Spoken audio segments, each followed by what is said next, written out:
So we're here at Wynwood Brewing today with Matt Manthe from Odd Breed Wild Ales. Very excited to have Matt around. He's going to be doing some really awesome farmhouse ales, just really complex beers, beautiful, really subtle, nuanced, flavored beers.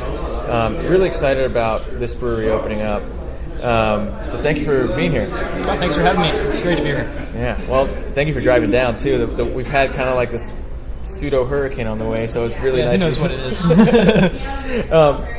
Well, I guess first off, I know in the past that you brewed a lot of beers and your focus was making sure that everything touched oak and everything had Brettanomyces or some form of Brettanomyces in the beer. Correct. Is that going to be going forward into Odd Breed? Are you going to continue with that kind of concept with Absolutely. your beers? Yeah, those are the kind of beers that I'm most passionate about making. So everything will be barrel-aged and everything will have Brettanomyces. It may be 100% Brettanomyces primary fermentation. It could be aged in secondary with Brettanomyces, or it could be as part of a mixed culture with Lactobacillus and Pediococcus as well. But everything will have Brett. Awesome. What was kind of the inspiration behind that? I mean, what's the, it's going to make it, I imagine, more expensive. It's going to make it harder to get beer out quick. It's going to be harder to get beer to be consistent, maybe. What was kind of your inspiration behind taking on those extra challenges when you're making beer? It's purely selfish. Those are the kind of beers that I enjoy most. When I go to the beer store, sometimes I find myself looking for a certain type of beer, and when I can't seem to find it, then it gives me a little bit more inspiration, a little more motivation as to like, hey, maybe I need to make this kind of beer. And like I said, maybe that's purely selfish. It's been great to discover that other people like my beers as well. So another nice thing that I've always kind of liked about the concept that you've kind of had with your beer is there's an all-around, and we talked about it before, with the kind of environment you wanted to have in the tap room. There's kind of this beer as an experience kind of thing, and Wicked Weed's big on that, where the tap room, the art, the beer, all has to kind of play together. You can see the label. You were telling me as local artists are doing the labels Correct. for now. This is the Saison. What I love about this artwork is it kind of gets you intrigued, and you can already see it's going to be kind of like a little bit of a complex experience through the nice representation of what's going to be in the bottle. Sure. I guess, yeah. What's the idea behind getting local artists to do the artwork, and then how does the art play into the style of beer at all? Is that Absolutely, yeah. So my business partner, Daniel Znonko, he actually owns the Sybarite Pig, which is a craft beer bar in West Boca, and he's friends with the artist Rob Lloyd, and so he spoke with Rob about designing some labels for us, and both of us are already familiar with Rob's work, and his style I think matches up well with what we were trying to convey, Right. and we want to work with local businesses whenever possible. Sure. And so the idea to work with local artists, and commission some of these paintings for our labels, and then also have the original paintings on display at our tasting Right. room. It's first of all, it's a cool way to decorate the tasting room. Right, I think. yeah. But second of all, it gives credit where credit is due to the artist that designed our label Right. for us. Is that going to be kind of a theme going forward with the brewery too? You guys are going to continue that kind of local artist? I hope so. label? Yeah, I would definitely like to. As long as we can, anyway. And I think there are a lot of great local artists in the area, so I don't foresee us being able to run out of artists anytime soon. Right. So that's something that we really look forward to. Now, I know you did some school in Germany. You spent time brewing in Germany. How much is that experience influencing what you're doing now through Odd Breed? It's influenced it a lot, actually, I would say.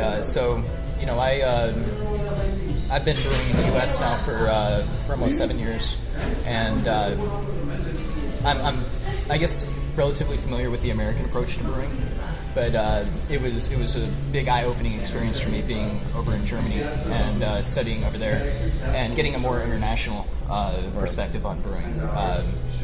Before I moved to Germany, actually, I was doing single infusion mashes in all my beers.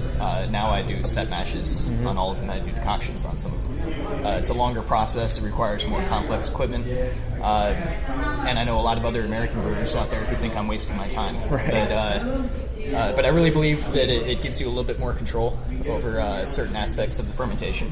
But it also allows you to use different types of malts and also get good head retention. This beer, I'm really happy with the head retention on it. Yeah, it's phenomenal. It is highly carbonated. It does have unmalted wheat and spelt and rye, which helps to boost the head retention on it. Sure. But it finishes under half a degree Plato. There's almost no sugar left in this beer. Right. So being in Germany, I think was cool. I was able to travel around Germany a lot, but also around Belgium and visit some other brewers and talk to them about how they're making their farmhouse ales, how they're making their lambics. Right. That's exciting to me because there's a lot of different kind of sours becoming more popular now, lambics and farmhouse ales, but a lot of people I think aren't finishing them out to the right dryness, and that's something that's a characteristic of a lot of your beers. They're really nicely dry, and I think it allows a lot of these flavors kind of pop. Thank you. And the refreshing kind of, like you said, the refreshing characteristic of this beer, I think it's because maybe I'm wrong, but I think it's because of that dryness at the end. It's just kind of a crisp. I think so. Yeah. I feel like a lot of there are a lot of great American farmhouse ales and saisons out there. Sure. I think one of the main differences that I've seen from American versions versus those in Belgium and France is that those in Belgium and France are almost always drier and they're more highly carbonated. Right. And I like really carbonated beers to the point where sometimes I worry a little bit. A few months down the road, am I going to end up with an overcarbonated beer? Sure. And I feel like you're flirting with disaster, but you have to approach that line. Yeah. And sometimes you end up crossing it. I guess you end up with a beer that is overly carbonated. Well, again, you're doing these wild ales. You got Tannermeister, kind of is not necessarily the easiest thing to kind of keep under control for a lot of people.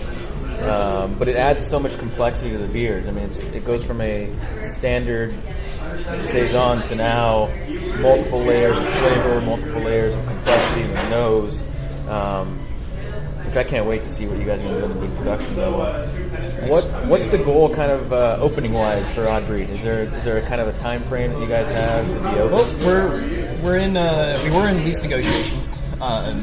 Unfortunately, the property owner decided that he didn't want to have a brewery, so it's still kind of back to the drawing board again. We're looking for the right location, and as soon as we find the location, we'll be ready to start applying for permits. Our build out isn't going to be that extensive. We're actually in negotiations with a couple of different local breweries to do what would essentially be contract wort production. So we would brew our recipes on their brew house. Right. And then to transport the wort back to our facility and do the fermentation, the barrel aging, all the bottling and the kegging, and then also have our own tasting room on site. Eventually, we want to get our own brew house, but opening this way, it frees up a little bit more capital for us. Right. Part of the issue with our business plan, something that differentiates us from most American style breweries, is that our beers take a long time to make. And so I'd like to do a saison very similar to this as part of our year-round lineup, but this beer needs to be barrel-aged for 3 months after primary fermentation, and then also it needs to spend about 8 to 10 weeks in the bottle before it's ready to sell. Right. So, within a couple years, we should be in a position where we have enough production going, enough cash flow to where we can purchase our own brew house. Sure. But the couple breweries that we're in discussion with right now, they have some really, really nice equipment. So it would be great for us to be able to make our beer on world-class equipment. And then it's kind of a model similar to what is going on in Napa Valley with a lot of the vineyards. I mean, people are sourcing grapes and they're blending and fermenting in kind of a warehouse district. You've got a bunch of little smaller, I guess for all intents and purposes, vineyards popping up for people that don't necessarily have the capital right away to have a vineyard. Absolutely. And I think it's great, and it's a way to get more quality beers. different interpretations of beers out without necessarily having to have that $1.5 million day one. Absolutely. Well, it gives us the ability to focus on what we believe is most important, and that's the fermentation. Right. And so, there are plenty of great breweries in Belgium. Well, actually, they're mostly considered blenders. Right. But Dre Fontaine and Hansen's beer cell. None of those guys have their own brew house, but they make fantastic beer. Right. So eventually, like I said, we want to get our own brew house. Right. But I'd rather have fooders before I have a brew house. Sure. Yeah. Is there a kind of do you guys envision having a kind of core, 3 or 4 beers, and then kind of playing around with those and doing other side, I guess. Absolutely. What would you consider to be, and we're going to go into the beers in a little bit, but what would you kind of consider, do you have an idea of what your core is going to be right now? We have a pretty rough idea. We definitely want to do a Saison, something that I would, I guess, kind of personally describe as being a more traditional version of the Saison. So with this beer, did the primary fermentation with 2 Saison yeasts, and then barrel aged it with multiple strains of Brettanomyces, Lactobacillus, Pediococcus. It has unmalted wheat, it has spelt in it, it has rye, it has flaked oats as well as Belgian Pilsner malt. All things that wouldn't necessarily be on every farm in Belgium, but would often be included in farmhouse style beers. Sure. So that I could see as being one of our flagships. Another beer that we want to do full time would be a 100% Brettanomyces Pale Ale. Cool. Just something, again, light-bodied, easy drinking, only about 5% alcohol, about 30 IBUs. Inspired by any other beer? Not too much. I can tell you that the flavor characteristics are somewhat in line with something like Anchorage Galaxy. But that being a stronger beer, and it also has fruit and spices. Whereas this is it's really just kind of a simple pale ale at its base. I use 3 strains of Brettanomyces and then a 4th for bottle conditioning. But it has nice floral, tropical notes. Well, the reason I ask dry. the only reason I ask is and we're going to get into the other 2 that you're going to think about your core, but where are you drawing inspiration for these beers from? And maybe you can weave that into your answer, but do you where do you get that inspiration from when you're thinking of your next beer? Mostly it's a concept.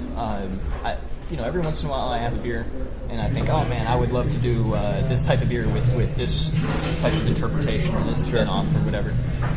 But honestly, I mostly kind of think of just flavor profiles, I guess, that I would like to have in a beer, and I think about the body that I want, the carbonation, what color I think it should be, what if any hops I want to feature, certain things like that, and then I guess try to work backwards and reverse engineer a beer. About 3 years ago or so, I feel like I kind of found my voice in brewing, and I felt like I kind of discovered my own style, if that makes any sense. Yeah. And that for years I've been brewing stuff according to BJCP guidelines, and that was very helpful in teaching me what a lot of different ingredients do, learning more about fermentation characteristics, different yeast strains. But I had another brewer tell me about 3 years ago that he liked my style, and he described it, and I said, oh yeah, what's my style? And because I didn't really know what he was talking about, and he said, well, you make these like light-bodied pale beers that are highly carbonated, and they've got Brett, and they've got all these tropical fruit flavors and funk, and I was like, okay, cool. I was like, I guess I could live with that. Yeah, I was like, that's my style. I guess I could live with that. So it is. It is. So I guess a lot of the beers that I do are kind of like that. I do make some darker beers as well. Right. I do some stuff that is strong as well occasionally. Sure. But my passion, I guess, is making beers that are drinkable, accessible, meaning that you could have your ultra beer nerd who's hopefully not going to be bored with a beer like this. Right. But at the same time, somebody who maybe is familiar with drinking Blue Moon. Would hopefully try something like this and not say, "Oh my god, I can't stand all these weird flavors in it," because I still want it to be approachable. Right. I think it should be the kind of beers that you can drink several of. Right. That's important, I think. So I cut you off, but there's a couple more that you were thinking about a core, and then and so the 100% Brett Pale Ale, the Saison, and then the third one would be like a Golden Wild Ale. And so that would be barrel aged a little longer than the other two. It derives most of its sourness from Pediococcus as opposed to Lactobacillus, Sure. Which is a slower working bacteria. But again, just actually a similar approach as to what I'm using for the malts and the saison. So a lot of unmalted grains, and I feel that those work well to help boost the mouthfeel of the beer, and they keep those kind of beers from being too simple. Sure. But those three base beers, the saison, the 100% bread pale ale, and then a golden wild ale, will allow me to create a lot of other different beers. By adding fruit, by adding spices, right. And also creating blends of those beers. So what we'll try later on is it's actually a blend between a golden wild ale and 100% bread pale ale. Awesome. Well, without getting too much more into it, I want to get into your beers, but again, excited. Flavors and fermentation. You definitely achieved that. We're going to talk a little bit more in depth about the beers now, but excited to have Odd Breed start up. I'm sure we'll get more details on the site as we get closer. But this is one of the breweries that I'm most excited about coming into the market into Florida.